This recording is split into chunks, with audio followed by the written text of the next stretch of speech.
Вышла всего лишь на 5 минут с собакой погулять. Дождя не было. Пришли к карьеру, а тут вон уже заливает вовсю.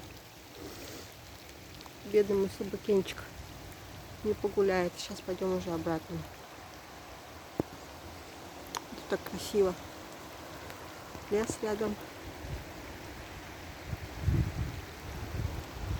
Все. Пошла собаку подзывать. Куда-то туда вот ускакала. А дождик, наверное, прячется. Пойдем